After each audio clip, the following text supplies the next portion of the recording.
Renewable energy ആണല്ലോ ഇനി വരും ആൾക്കാർക്ക് ഇതാകാൻ പോകുന്നത്. So it is nice. So ഫ്യൂച്ചറിലും എല്ലാവർക്കും സ്ഥാപിക്കാൻ കഴിഞ്ഞാൽ വളരെ നല്ലതായിരിക്കും. ഈ റിന്യൂവബിൾ എനർജീനെ നമുക്ക് ശരിയാൻ വണ്ണം യൂസ് ചെയ്യാനായിട്ട് ഇതുമൂലം സാധിക്കുന്നു എന്നതാണ് മനസ്സിലാക്കുന്നത്.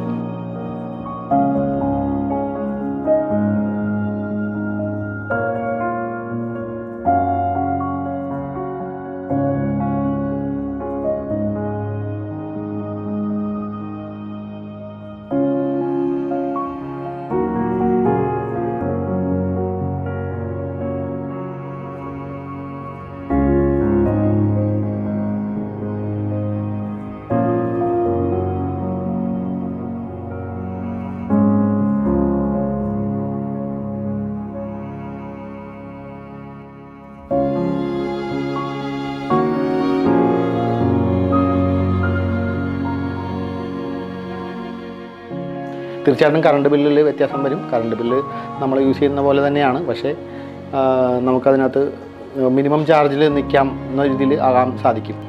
അപ്പോൾ നമ്മൾ എത്ര കിലോ വാട്ട്സ് ആണോ സ്ഥാപിക്കുന്നത് അതനുസരിച്ച് ടെക്നീഷ്യൻസായിട്ട് അവർ ബന്ധപ്പെട്ട് കഴിഞ്ഞാൽ അവർ നമുക്ക് വേണ്ടത് റെക്കമെൻഡ് ചെയ്ത് തരും. കൂടാതെ മൂപ്പൻസ് എനർജിയിൽ ഒരു നല്ല സർവീസ് സപ്പോർട്ട് ആൻഡ് ബാക്കപ്പ് എല്ലാം തരുന്നുണ്ട്. ഇപ്പം 3 കിലോ വാട്ടാണ് നമ്മൾ വെച്ചിരിക്കുന്നത്. കറണ്ട് ബിൽ എന്നുള്ള ഒരു ഭയം തീർച്ചയായിട്ടും നമുക്ക് കുറയും. കാരണം നമുക്കത് കൺട്രോൾഡ് ആക്കാൻ സാധിക്കും. പിന്നെ അത് തീർച്ചയായിട്ടും ഈ സോളാർ വഴി നമുക്കത് കിട്ടും എന്നുള്ളതാണ് മനസ്സിലാക്കുന്നത്. എൻ്റെ ബ്രദറും ഇതും യൂസ് ചെയ്യുന്നുണ്ട്. സെയിം മൂപ്പൻസ് എനർജിയിൽ തന്നെയാണ് യൂസ് ചെയ്യുന്നത്. കാരണം കുറേ കാര്യങ്ങൾ ഇൻഡക്ഷനിലേക്ക് മാറ്റാമല്ലോ. അപ്പോൾ ഓട്ടോമാറ്റിക്കലി ഗ്യാസ് സേവ് ആവും എന്നുള്ളത് അതിൻ്റെ ഒരു അഡ്വാൻറ്റേജാണ്. ഇഷ്യൂസ് ഒന്നും ഉണ്ടായിട്ടില്ല ഇതുവരെയായിട്ട്. ഇത് ഈസ് ഗുഡ് ആക്ച്വലി. ഇപ്പോൾ നമ്മുടെ ഈ ന്യൂ ജനറേഷൻ ഈ ഒരു സമയത്ത് ഇലക്ട്രിക് കൺസംഷൻ കൂടി വരികയാണല്ലോ ഡെയിലി. അപ്പോൾ അതിന് ഒരു പരിധിവരെ നമുക്ക് ഈ സോളാറിൽ കൂടി കൺവേർട്ട് ചെയ്തുകൊണ്ട് യൂസ് ചെയ്യുകയാണെങ്കിൽ അത് തീർച്ചയായിട്ടും it's good for the society.